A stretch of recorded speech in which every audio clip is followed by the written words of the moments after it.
here's the absolute truth. Everybody has blind spots. Every single one of us.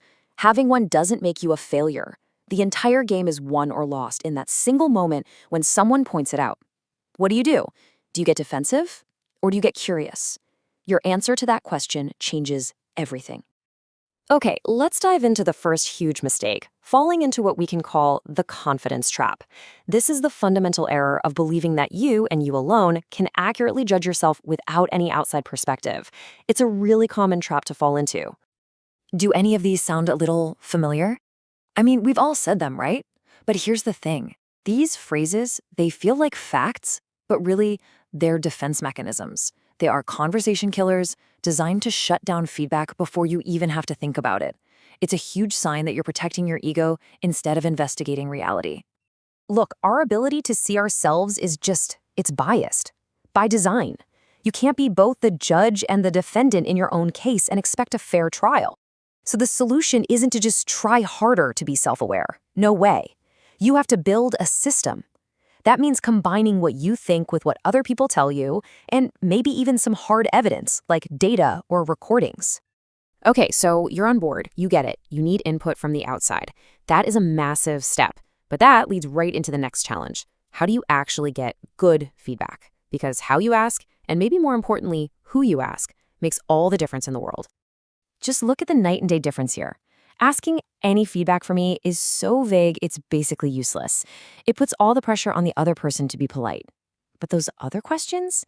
What is one habit that reduces my effectiveness? Wow, that's a surgical strike. It gives them permission to be totally honest about one specific thing. That precision is how you get to the truth.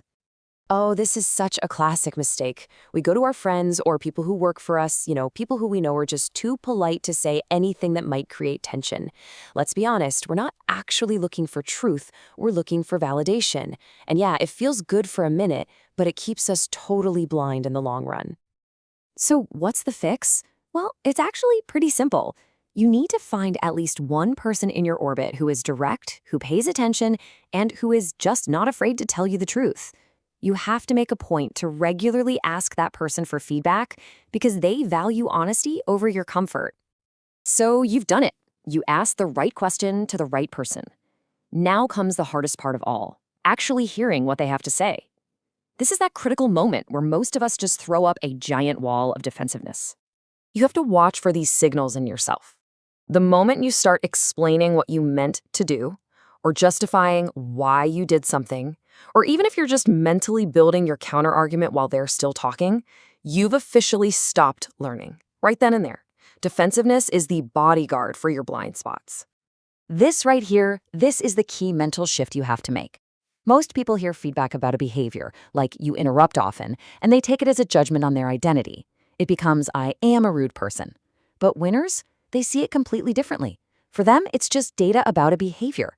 And behaviors can be changed. Your identity is not your behavior. All right, so you've gathered the feedback and you received it well. But the journey is not over. Not even close. The final set of mistakes happens in that gap between having the insight and actually doing something with it. This is where so many good intentions just go to die. It is so critical to learn how to tell the difference between random noise and a real signal. Look, a one-off comment from someone, it could be a fluke, a bad day, a misunderstanding. But when you start hearing the same theme from multiple, totally different people, that is not noise anymore. That's a pattern. That's evidence. And you have to take it seriously. This is a big one. Most of us, we wait for a project to completely fail or for a relationship to go sour before we finally stop and ask, what went wrong here? We can call that reactive awareness, and it's better than nothing, I guess, but it is not how top performers operate. The fix is to become proactive. You have to schedule it. A short 5-minute review with yourself every single week, especially when things are going great. Ask yourself these kinds of questions.